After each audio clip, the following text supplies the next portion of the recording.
It's me, Jermaine, and I have a very important message, as I always have a very important message for you all on today.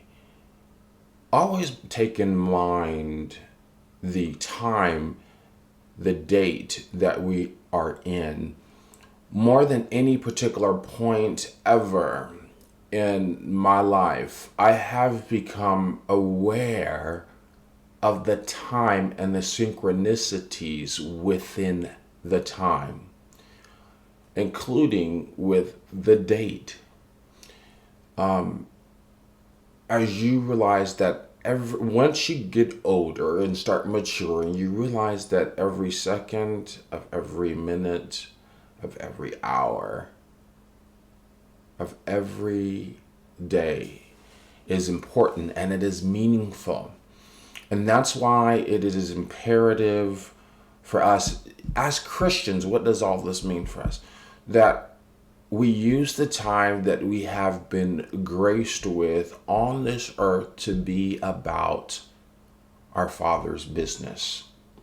With all that being said, today is the December the 1st. A couple things that I want to talk about today, a couple subjects, one of which is this Black Friday madness. And I know that we are in a time of the Christmas season. And with that, the emphasis is always on the receiving of gifts or the buying of gifts, right? And what happens with this is that Christmas is truly all about giving, as Christ was given to us by the Father. So we are grateful in essence to receive the gift of his Son. And that Son is a gift that keeps on giving, right? Because he gave his life on the cross for everyone.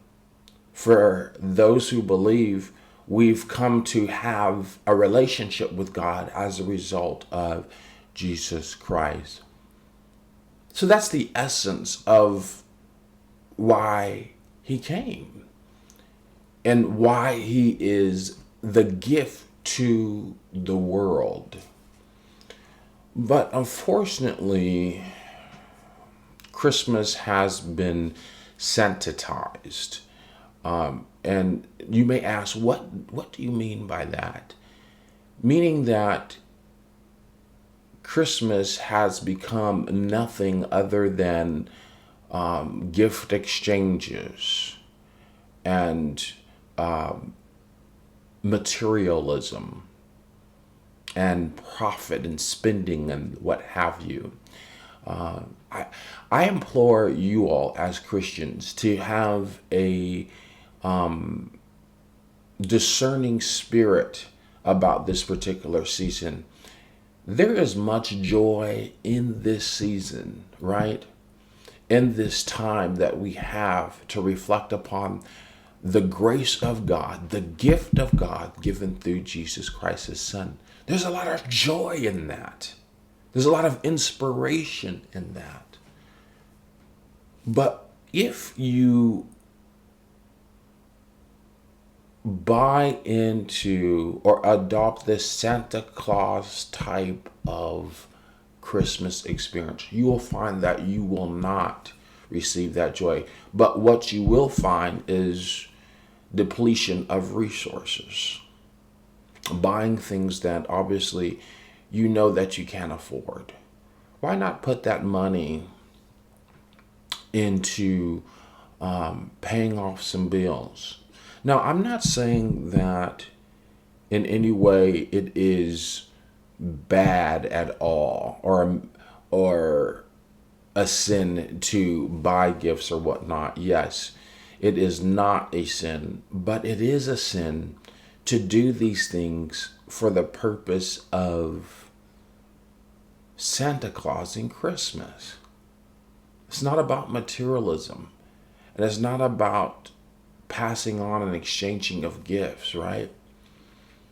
And this morning, I asked God, I said, God, what is it? What is it that you want me to speak on today? And this is what he gave. So, you're familiar with the gospel passage found in the book of Matthew, chapter 25. And it reads at verse number 34. Then the king will say to those on the right, "Come, you who are my blessed by my Father. Take your inheritance, the kingdom prepared for you since the creation of the world." Listen to this, verse 35. This is the pent. This is where I'm pitching my tent for this message. For I was hungry, and you gave me something to eat. I was thirsty, and you gave me something to drink. I was a stranger, and you invited me in. I needed clothes, and you clothed me. I was sick, and you looked after me. I was in prison, and you came to visit me. Then, verse 37 says, the righteous will answer him, Lord, when did we see you hungry and feed you, or thirsty and give you something to drink? When did we see you as a stranger and invited you in, or needing clothes and clothe you? When did we see you sick in prison and go visit you? The king will reply, truly, I tell you, whatever you did for one of the least of these brothers and sisters of mine, you did to me. That, in essence, is what Christmas is all about. Selflessness. There are many people, right? And as you buy your gifts and exchanges for your family, your friends, etc., so forth, there are many people in this world of materialism where the things that you're buying are making the pockets of the rich even richer. It's their Santa Claus Christmas because their pockets are getting fatter while yours are getting broke. While you're getting further and further and further into debt. Many will spend thousands of dollars, hundreds of dollars using their credit card debt, digging further and further into debt. And even if it's not credit cards, it's from your bank account. And there are other serious priorities that require your attention. But the first and utmost priority, if you're going to use the resources that God has given you, then you ought to be about your Father's business, because there is somebody, I guarantee you will find somebody who is hungry. You will find somebody who is thirsty. You will find somebody who is sick. You will find somebody who is in prison. You will find an orphan. You will find a widow. You will find an elderly person that needs assistance. Will you be the Good Samaritan that comes to the rescue? Will you be the grace of God that's needed this Christmas? Christ gave himself for us, and he is the gift that keeps on giving. Although he has given his life and he has given us everything, eternal life. And he's given us so much more. He is our daily bread. He meets every single one of our needs, and he opens door. He gives us funds. We have funds in our bank account. We have credit card. We have resources. We have a car. We have a shelter. We have a warm place to stay. A gift that keeps on giving. But why aren't you the gift that keeps giving? See, we are stewards of Christ. God gave us Christ, and guess what?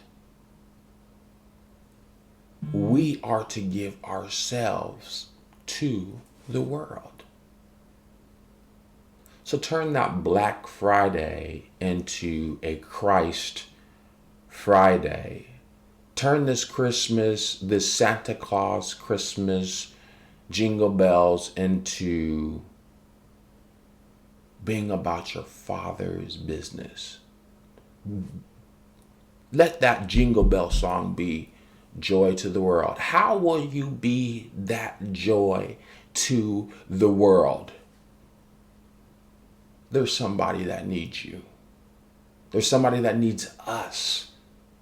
And during this Christmas time, more than ever, I want us to look and discern from those amongst us and those outside of us that require our assistance. God gave to us in order that we may be a blessing unto others. He has given us treasures, right? He has given us a coin to invest in. Not to invest in the rich and their plight and the elite and filling their pockets, but he's given you that coin, those extra resources to meet the needs of those around you. It is thereby when we invest in the people who need our help, it is then that we reap the benefits, we reap the harvest. And I'm not just talking about financially, no, but I'm talking about having joy that overflows and that does not base itself on material junk. Be the joy to the world. Be the Christmas inspiration that God has enabled and called you to be as his disciple. Thanks for watching. See you next week.